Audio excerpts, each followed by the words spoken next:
Hello, welcome back to Sanju story ಚಾನಲ್ಗ. ಇನ್ನ ನಮ್ಮ ಚಾನಲ್ ಯಾರೇ ಸಬ್ಸ್ಕ್ರೈಬ್ ಮಾಡ್ಕೊಂಡಿಲ್ಲ, ಬೇಗ ಹೋಗಿ ಸಬ್ಸ್ಕ್ರೈಬ್ ಮಾಡ್ಕೊಳ್ಳಿ.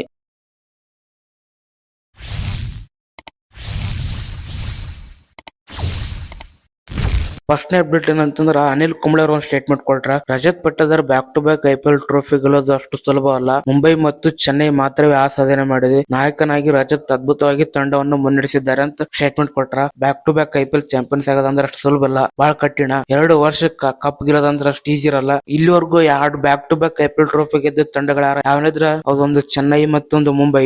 ಈ 2 ತಂಡಗಳು back to back IPL trophy ಗೆದ್ದಿದ. ಯಾವ ಟೀಮ್ ಕೂಡ back to back IPL trophy ಗೆದ್ದಿಲ್ಲ. ಕ್ಯಾಪ್ಟನ್ ಆಗಿ ರಜತ್ ಪಟ್ಟದರ್ ತಂಡವನ್ನು ಅದ್ಭುತವಾಗಿ ಮುನ್ನಡೆಸಕ್ ಕುಂತಾರ. ಆದ್ರೆ back to back IPL trophy ಗೆಲ್ಲೋದು ಅಷ್ಟು ಸುಲಭ ಇಲ್ಲ ಅಂತಂದು ಅನಿಲ್ ಕುಂಬ್ಳೆ ಅವ್ರ ಸ್ಟೇಟ್ಮೆಂಟ್ ಕೊಟ್ರ. ಇದ್ರ ಬಗ್ಗೆ ನಿಮ್ಗೆ ಅನ್ಸುತ್ತೆ ಕೆಳಗಡೆ ಕಮೆಂಟ್ ಮಾಡ್ರಿ. 2ನೇ ಅಪ್ಡೇಟ್ ಏನಂತಂದ್ರೆ KKR ಫ್ಯಾನ್ಸ್ ಗಳಿಗೆ ಬ್ಯಾಡ್ ನ್ಯೂಸ್. ಹರ್ಷಿತ್ ರಾಣಾ ಅವರು ಈ ಐಪಿಎಲ್ ಟೂರ್ನಿಂದ ಹೊರಗೆ ಹೋಗ್ಯಾರ. ಹೌದು, ಅವ್ರಿಗೆ ಇಂಜುರಿ ಆಗಿತ್ತು. T20 ವರ್ಲ್ಡ್ ಕಪ್ ಲಕ್ಷನ್ ಹೊರಗೆ ಹೋದ್ರು. ಈ ಸತ್ ಪೂರಾ ಐಪಿಎಲ್ ಲಕ್ಷಂತ ಹೊರಗೆ ಹೋಗ್ಯಾರ. ಇದು KKR ಫ್ಯಾನ್ಸ್ ಗಳಿಗೆ ಬ್ಯಾಡ್ ನ್ಯೂಸ್ ಅಂತ ಹೇಳ್ಬೋದು. ಮತ್ 3ನೇ ಅಪ್ಡೇಟ್ ಏನಂತಂದ್ರ KKR ಫ್ಯಾನ್ಸ್ ಗಳಿಗೆ ಇನ್ನೊಂದು ಗುಡ್ ನ್ಯೂಸ್ ಏನಂತಂದ್ರ ಇವರು Mustafizur Rahman KKR ದವರು IPL action ದಾಗ ಬೈ ಮಾಡಿದ್ರು. ಆಮ್ಯಾಗ ಇವ್ರನ್ನ ಐಪಿಎಲ್ ಆಡ್ಸಂಗಿಲ್ಲ ಅಂತಂದು ಕೆಲವೊಂದಿಷ್ಟದಾಗಿ ಅವ್ರನ್ನ KKR ಟೀಮ್ ಬಿಡ್ಬೇಕಾಗಿ ಬಂತು. ಈ ಸದ್ದ ಅವರು ರಿಪ್ಲೇಸ್ಮೆಂಟ್ ಆಗಿ ಜಿಂಬಾಬ್ವೆ ಫಾಸ್ಟ್ ಬೌಲರ್ ಮುಜರ್ ರುಬಾನಿ ಅವ್ರನ್ನ ಆಯ್ಕೆ ಮಾಡ್ಕೊಂಡ್ರ. ಇದಾಗಿತ್ತು ಕ್ರಿಕೆಟ್ ಅಪ್ಡೇಟ್ಸ್. ಇದೇ ರೀತಿಯ ವಿಡಿಯೋಗಳಿಗಾಗಿ ನಮ್ಮ ಪೇಜ್ ಅನ್ನ ಸಬ್ಸ್ಕ್ರೈಬ್ ಮಾಡಿ. ಮತ್ತೆ ಸಿಗೋಣ ಮುಂದಿನ ವಿಡಿಯೋದಲ್ಲಿ.